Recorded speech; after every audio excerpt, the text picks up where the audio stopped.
Red Zone TV kwoli webale kubanga okyagoberera yonna gy'osinzira okubanga gy'otulabira kyokola kya mutawana nnyo gwa kyatambula naffe eby'omubaka Honorable Zaake Francis Butebi yembeera gyenzize okubeera ng'ate nkutuusaako gwe munange ampuliriza olunaku olwaleero gye tusiibye mumanyiyo bye tusiibye tubaweereza mu bimanyi embeera nga bwesiibye mugimanyi Honorable Zaake Francis Butebi yakubiddwa mu Parliament bwe yabadde ava okulipootinga embeera eyokubeera nti waliwo yabadde azze n'emmundu mu Parliament. Honorable Zaake Francis Butebi yagenze n'ategeeza Speaker nti madamu Speaker mulimu omuntu azze n'emmundu eyo firimu yabaddewo oba embeera yabaddewo sigenda kubeera ng'ate njikuddiramu wabula kyenjagala okuba nga nkutegeeza leader of opposition nga awerekeddwako abamu ku babaka ab'oludda oluvuganya abaalumiddwa ennyo abaabaddewo ennyo nga Honorable Zaake Francis bamutuusaako obulabe. Ekyasinze okwewuunyisa n'okuleeta ebibuuzo ebingi ye simayiro gy'olabawo mu kasaako ey'omukulu omu ng'ensimayiringa gy'asimayiringa alinga alaga nti puroguramu yabadde agimanyiiko enteekateeka eyabadde egenda mu maaso ekyokubiri ng'alinga agamba kati oba mmwe mufaaki bino byayise dda sijja kwogera bingi eyo yabadde photographic interpretation yeyange ojagenda mu comment section wampe eyiyo. Honorable Zaake Francis Butebi bamutwalidde ku stretcher bw'oba ng'obadde otugoberera byenjogerako wabirabye bulungi nnyo engeri gye bamututtemu okumujja ku Parliament embeera teyabadde nnyangu.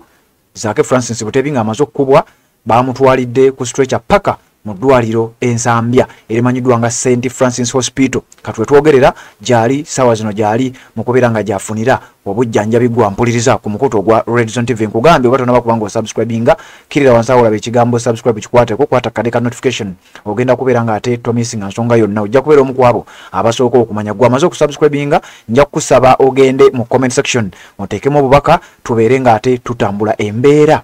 ogirabye otya tugenda kuba tutambula mpola mpola. Kakati njagala okutegeeza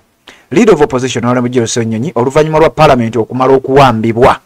then etteeka erimala ne liyita embeera ebadde ya bunkenke nga bw'ogenda okulaba mu katambi kengenda okuba nga nkulaga wabula leader of opposition ng'awerekeddwako ababaka abalala abali ku ludda oluvuganya naddala abali mu kibiina ekya National Unity Platform era abantu bangi bavuddeyo nga bakompuleyininga ensonga z'emmwanyi za kibiina kya National Unity Platform kyokka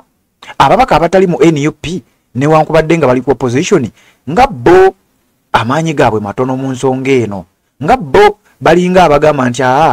mwaba NUP mulwane. Kakati nembeera bwetyo bweri era bwe beesitudde ne bagenda ku ddwaliro ensambya gwa mpuliriza okulambula ku Honorable Zaake Francis Butebi gyali we twogerera ali mu kufuna obujjanjabi sayidi eyo oluvannyuma lw'omusajja okumuwuuba eŋŋuumi ez'okumukumu ng'amaze okuba nga alipootinga owa SFC eyabadde azze n'emmundu mu Parliament. Mukutu gwa Red Zone TV tukyagenda maaso n'okuba nga tubikutuusaako byonna gy'osinzira okuba nga gwe gy'otulabira ate ogenda kuba nga byonna tobimiisinga. Njagala ogende mu comment section ompe endowooza yo bano ababaka olowooza bakoze ekimala era paati yaabwe bagizannye era weguba nga bwegute bwe guli olowooza ani atakoze kimala kubanga ababaka ba NRM oba bakkiririza mu kibiina ekya NRM ekisooka bangi ekyokubiri mukama waabwe kyayagala kiba kiyina kuyita buyisi eri bo. Kakati ab'ekibiina ekya NUP bavuddeyo abamu na bisago abalala bagobeddwa mu Parliament okumala entuula 3 nga tebaddamu kubeera nga balinnyayo ekigere era nga mwabo ne Honorable Zaake Francis Butebi mwali lisiti eyo nagikuwadde sigenda kuddamu kubeera nga njikuwa. Honorable Joel Ssenyonyi akutte ekkubo n'agenda ku ddwaliro erya St Francis erya Nsambya okulaba ng'alambula ku mubaka Honorable Zaake Francis Butebi eyayisiddwamu ebikonde by'okumukumu olw'okubeera nti yabadde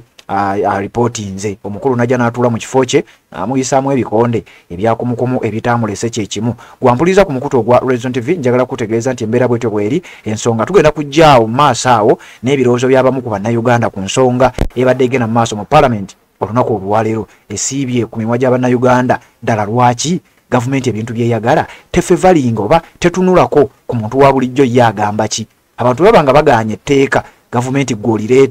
olireeta lwani kubanga obanga gavumenti be bantu okolera bantu kati ate abantu etteeka baliganye kati gwe oba mu olireeta mu kulireeta olireeterani kyekisooka ekyokubiri olireeta ani akulya emabega ng'abantu abandi badde bakulya emabega baganye kanzije n'omulamu ogwo ngenda kujja n'ebirowoozo by'Abannayuganda ebyenjawulo era ab'enjawulo ku nsonga eyo y'emu.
Assalamu alaikum wa rahmatullahi wa barakatuh. Amanya n'eddoboozi Haji Abdul omusomi w'edduwa nkola ku nsonga ez'enjawulo emirimu nga gikutataganyeko ebyenfuna byo nga bidobonkanye ne oba oli bweru wa ggwanga emirimu gya kucankalanako jangu kusomere ku dduwa okubeda nedda edduwa zaabaawo edduwa zisomebwa omuntu n'oterezebwa mu mbeera yonna ebadde ekwesibyeko akanyaga nina ekyoto kyensobola okukumira wadde oli bweru wa ggwanga nga toli kumpi wano n'ofuna omukisa ogwo nawe n'osomerwako ku dduwa nankuteddeko n'akabaani Allah ajja kusaasira ajja kwanukula kuba ku namba yange y'essimu 0752